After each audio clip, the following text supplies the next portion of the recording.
बॉलीवुड के अन्ना ने खोले अपनी जिंदगी के कई राज। अपने करियर से लेकर अथिया आहान पर भी की खास बात। जी हाँ, बॉलीवुड के एक्शन स्टार और अन्ना के नाम से मशहूर सुनील शेट्टी एनबीटी एंटरटेनमेंट पर लाइव आए। लाइव आकर सुनील न सिर्फ अपने फैंस से जुड़े बल्कि फैंस के सारे सवालों के जवाब भी दिए। अब जैसा कि आप सब जानते ही हैं कि देश में लॉकडाउन एक्सटेंशन हो चुका है, ऐसे में सुनील शेट्टी लोगों के लिए क्या कुछ करना चाहते हैं, सुनिए जरा। देखिए, जैसे ऑनरेबल प्राइम मिनिस्टर जी ने कहा कि लॉकडाउन होना चाहिए, उसी दिन रात को आई थिंक मुझे ये बात आई कि दो चीज़ें हैं। एक, लोगों के लिए हमें कुछ करना है ग्राउंड लेवल पे, इसलिए सेव द चिल्ड्रन के द्वारा जितना भी हो सकूं मैं कर रहा हूँ। फुट सोल्जर हूँ, मैं मानता हूँ कि जो भी काम करे हमें दिल से करना चाहिए और टेम्परेरी सोल्यूशन कुछ नहीं होता, ये एक परमानेंट सोल्यूशन के बेस पे काम चलना चाहिए। तो राशन पहुंचाने का काम जो हमारी एनजीओ के थ्रू, सेव द चिल्ड्रन के थ्रू चल रहा है, वो तो चल ही रहा है, लेकिन साथ साथ लोगों के दिमाग को भी यंग बच्चों को मेंटली स्ट्रांग रहना, फैमिलीज को इन्वॉल्व करना, स्क्रिप्टिंग में या एक्टिंग में या डायरेक्शन में या एडिटिंग में, वो बहुत ज़रूरी था। देखिए, हमारे प्लेटफॉर्म पे भी 2 लाख के और बच्चे लोग हैं। तो अगर आप घर में फिल्म बना रहे हैं और आपके पास एडिटर नहीं है या आपके पास एक्टर्स नहीं है, तो आप प्लेटफॉर्म पे जाके नए बच्चों के साथ जुड़ के मिलके एक फिल्म बना सकते हैं। और यही इस दौर की रिक्वायरमेंट भी है कि आप मिलके इस जंग को लड़े। तो तब मुझे ये आइडिया आया, 10 दिन लगे सोचने में, सारे बच्चों को जो घर से काम कर रहे हैं उनको उस पर लगाने में, कैंपेन डिज़ाइन करने में। मुझे पता है कि लोग वैसे ही नहीं जुड़ेंगे, लेकिन अगर हम उन बच्चों को कुछ दे, रिडेम्पशन में कुछ दे, प्राइजेस दे, गिफ्ट्स दे, तो बच्चों को भी यही लगेगा कि घर बैठे बैठे यार मुझे काम मिल गया। यही 40 ब्रांड्स जो है मुझसे कह रहे हैं कि अना आप ये क्यों नहीं करते, इसके बाद हम ऐड बनाना चाहेंगे, यूजर जनरेटेड एड्स चाहेंगे, और अगर हमें कोई किसी की ऐड और थॉट अच्छा लगा तो हम उसे कैंपेन में यूज करेंगे। यानी बैठे बैठे, घर बैठे बैठे नौकरी भी शुरू हो जाएगी। और यही मेरी ड्रीम है कि हर बच्चे को ये डिजिटल वर्ल्ड में घर बैठे बैठे उसके हुनर दिखाने का मौका मिले।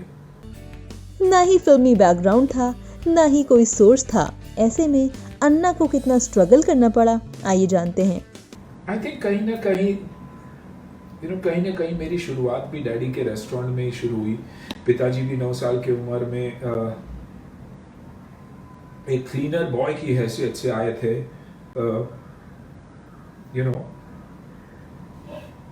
उन्होंने अपना मुकाम बनाया। तो आई थिंक कहीं ना कहीं मैं भी उनके साथ जुड़ा था। 15 साल की उम्र में मैं उनके साथ काम करने लगा, कॉलेज भी जाता था, रेस्टोरेंट पे, अपने उर्दी रेस्टोरेंट में बैठता भी था। और मैं उठा बैठा हूँ इन वर्कर्स की वजह से, क्योंकि पिताजी का हमेशा मानना था कि ये है तो हमें, वरना कुछ नहीं है। और मरते दम तक उन्होंने यही कहा कि अपने बच्चों को संभालो, अपने बच्चों को संभालो, अपने बच्चों को संभालो। तो आई थिंक इस वजह से कहीं ना कहीं इन लोगों से जुड़ भी गया मैं। और मैं अपने आप को मजदूर मानता हूँ। मैं जब काम करता हूँ तो मजदूरी की तरह काम करता हूँ, कोई रिक्वायरमेंट्स नहीं है मेरे, जितना सिंपल हो सके वो रहता हूँ। तो आई थिंक कहीं ना कहीं मैं बड़ा भी इनके साथ ही हुआ हूँ, और इसीलिए ये जेन्युइन लगाव भी है उनके साथ। बातों ही बातों में सुनील शेट्टी ने ये भी बता दिया कि आखिर उन्हें अन्ना नाम किसने दिया था। देखिए, मेरी टीम मुझे हमेशा अन्ना बड़ा भाई के नाम से पुकारते ही थे। जब हम कांटे के लिए शूट कर रहे थे तब संजय दत्त ने मुझे ये नाम पहले दिया। और बाबा अपने मूड में कहता कि अन्ना, बाबा कभी अन्ना नहीं बुलाया, अन्ना। और मेरे अलग अलग नकल करता हो, अलग अलग मूड में अन्ना कैसे होंगे, इमोशनल होंगे तो कैसे होंगे, खुश होंगे तो कैसे होंगे। और उस वक्त आई थिंक उसके बाद अमित जी ने भी बुलाना चालू कर दिया। जब अमित जी ने बुलाना चालू कर दिया तो सबने किया। और अब बड़ा भाई बनकर बैठा हुआ हूँ इंडस्ट्री में और खुश हूँ। अच्छा लगता है, बहुत ही प्यारा लगता है, क्योंकि मैं भी जिनको मानता हूँ और दिल से मानता हूँ, उन्हें अन्ना नाम से ही बुलाता हूँ हमारे कम्युनिटी और फैमिली में भी। तो आई थिंक रिस्पेक्ट है और सलाम करता हूँ, क्योंकि देखे जाएंगे तो बाबा जिनको लोग प्यार करते हैं उसे संजू को बाबा बुलाते हैं, जैकी दादा को दादा बुलाते हैं, मिथुन दा को मिथुन दा बुलाते हैं, सलमान को भाई बुलाते हैं। तो कहीं ना कहीं खुशी इस बात की है कि दिलवालों के साथ मेरा नाम जोड़ा जा रहा है। और क्योंकि मैं मानता हूँ कि ये बड़े दिल वाले हैं इंडस्ट्री के, जो फट में किसी भी अच्छे काम के लिए आगे आ जाते हैं। यूँ तो सुनील शेट्टी ने कई सारी फिल्मों में काम किया है, लेकिन वो कौन सी फिल्म है जो उनके दिल के सबसे ज्यादा करीब है, ये जानना तो बनता है ना। देखिए, फेवरेट अगर फिल्मों में से बात करेंगे तो हेरा फेरी 1 ही कहूँगा, क्योंकि सिंप्लिसिटी उस फिल्म की कहीं ना कहीं डेस्परेट, जैसे आज हम डेस्परेट हैं वैसे डेस्परेशन था उन लोगों का फिल्म में। हेरा फेरी 3 की प्लानिंग चल ही रही थी, और मैं बता भी रहा हूँ, हर साल हमें लगता है कि इस साल चालू होगा। इस साल जेन्युइनली फिरोज भाई और अक्षय की बातें चल रही थी और सोच रहे थे कि चलिए सेकेंड हाफ में करते हैं, लेकिन कहीं ना कहीं ये आ गया। और आई थिंक अब बहुत इंपॉर्टेंट है कि जो फिल्में फ्लोर पे है, जिन्होंने इन्वेस्ट किया हुआ है, जिन्होंने पैसे इन्वेस्ट किए हैं इन फिल्मों में, उनकी फिल्में पहले रिलीज होना बहुत ज़रूरी है। डेट्स, अगर किसी को तकलीफ है तो डेट्स उन्हें देना बहुत ज़रूरी है लोगों को, उन लोगों को, ताकि उनकी फिल्म रिलीज हो और ना कि नई फिल्म शुरू हो और मैस क्रिएट हो। तो आई थिंक डिपेंड्स, लेकिन कोशिश है। और अक्षय और फिरोज भाई के ऊपर बहुत डिपेंडेंट है, तो कहीं ना कहीं सेटलमेंट हो रहा है, हो चुका है, और वो करेंगे। आखिर सुनील शेट्टी बॉलीवुड के एक्शन हीरो कैसे बने, ये कहानी भी सुनील ने हमारे साथ शेयर की। फर्स्ट साइंड फिल्म थी, साजिद भाई की फिल्म थी, वक्त हमारा रिलीज सेकंड हुई, क्योंकि साजिद भाई भी चाहते थे कि बलवान सोलो फिल्म में आ जाए तो अच्छा ही रहेगा। साजिद भाई का दिमाग तब भी उतना ही शार्प था जो आज भी है, इसीलिए one of the top most producers हैं इंडस्ट्री के। और खुश हूँ मैं, क्योंकि मेरे आहान के बेटे की पहली फिल्म के प्रोड्यूसर भी वही है। तो यही कहूँगा कि ये आइडिया हमें एक्चुअली दिया था बलवान फिल्म में डैनी साहब ने रवि दीवान, जो मेरे दोस्त भी है और एक्शन डायरेक्टर भी थे उस फिल्म के, उन्होंने कहा था कि यार रवि कुछ ऐसा कर दिखा कि लगे ये लड़का अलग है, उसकी बॉडी है, किसके पास ऐसी बॉडी है कि लगे कि वो बहुत बड़ा एक्शन हीरो है। अभी तू अलग स्टंट्स कराएगा, जंप कराएगा, उससे हमारी देश की ऑडियंस जो है, हमारी आवाम जो है, जो मास है, वो समझेगी नहीं। तो डैनी साहब आके बोले कि यार पिछले फिल्म में अमित जी ने मुझे उठाया था, क्यों नहीं सुनील शेट्टी मुझे अपने कंधे पे उठाकर लेके जाए और फेंके, लोग बोलेंगे यार डैनी साहब को उठाया था। और वाकई में बोल रहा हूँ, उस एक शॉट के वजह से Sunil Shetty action hero establish हुआ। चलिए अब सुनील शेट्टी से ये भी जान लेते हैं कि फिल्म इंडस्ट्री में किन किन लोगों के साथ उनकी अच्छी बॉन्डिंग है। देखिए, आज की तारीख में मुझे पता नहीं, लेकिन हमारी दोस्ती बहुत ही स्ट्रांग दोस्ती है।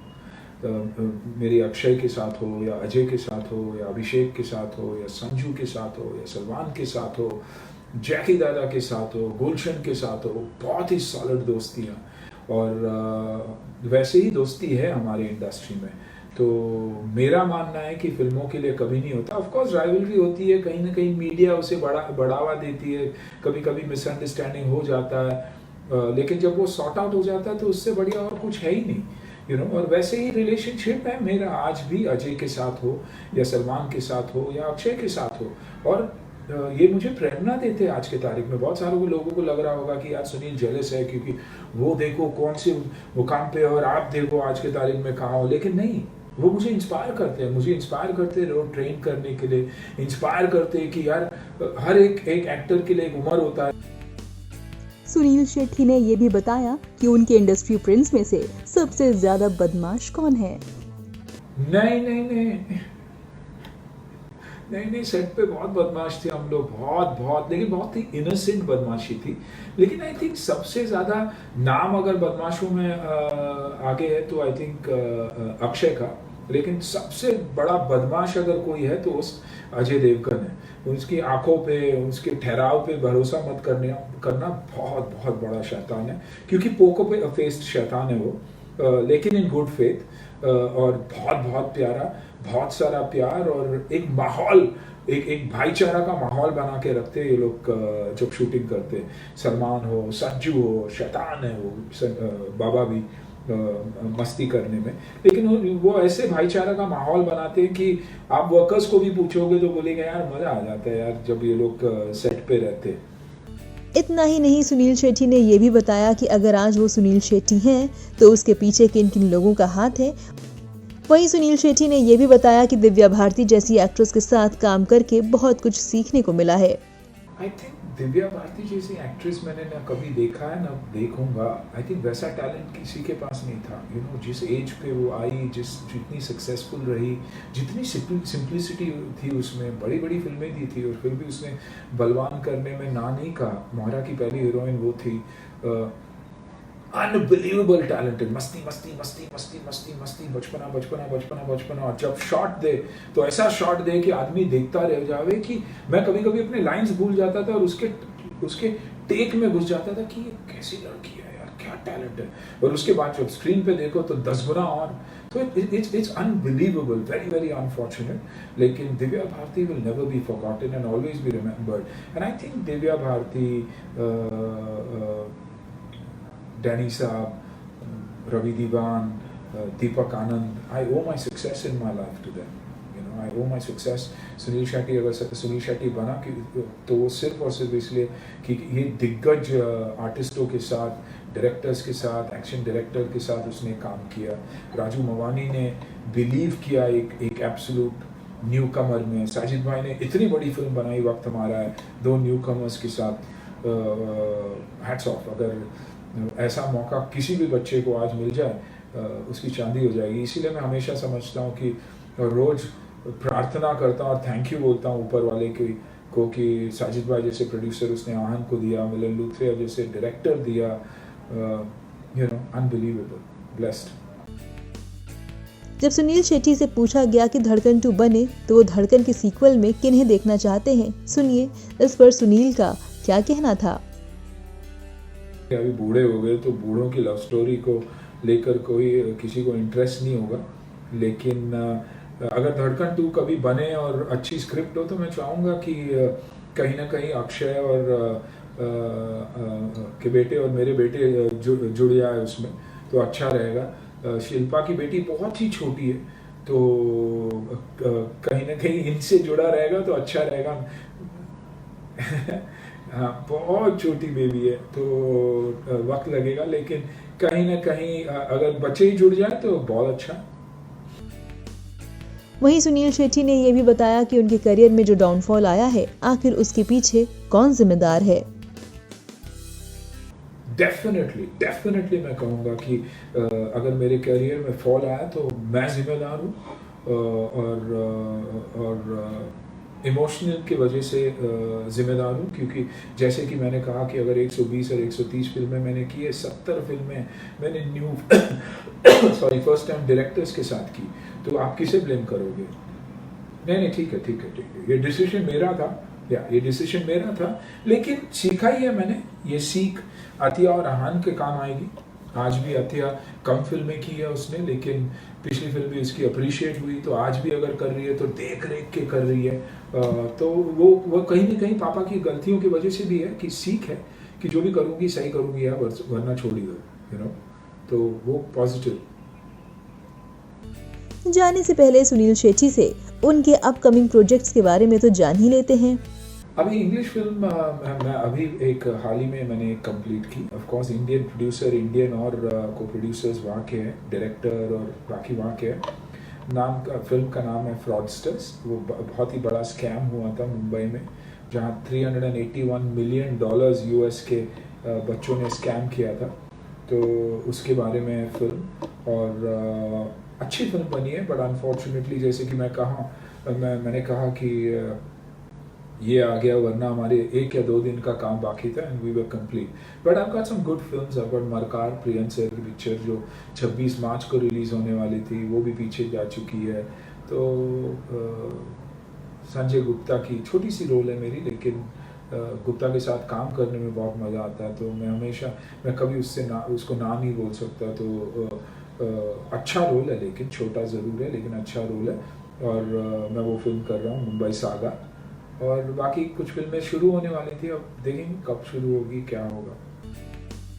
वेल, विवेश की देश के हालात सही हो जाएं, जिससे आम जनता के साथ साथ स्टार्स भी अपने प्रोजेक्ट्स पर लग जाएं और यूं ही अपने फैंस को एंटरटेन करते रहें।